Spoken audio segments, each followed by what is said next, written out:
Kei te rere tonu ngā mihi poroporo aki kia kahurangi Judith Binney, mātanga hītori, kaituhi pukapuka hoki I mahi nui ki te whakatairanga I ngā kōrero a te Māori. Ko tētahi o āna pukapuka nui, ko tērā e pāna ki te hītori o te urewera, me te iwi o ngai tūhoi. He nui hoki āna rangahau e pāna ki ngā hāhi o te motu pērā I te hāhi ringatu. Nā ngā uri o te kohu tōna ingoa Māori I tapa, arā ko tō mairangi o te aroha.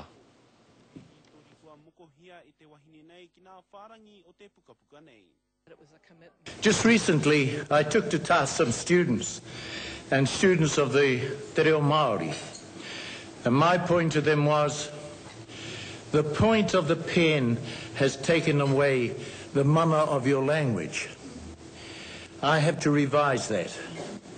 The point of the pen that Judith used has given back that language to the point of the tongue for our young people and the future generations to continue to talk about their own history, their own lives, their traditions.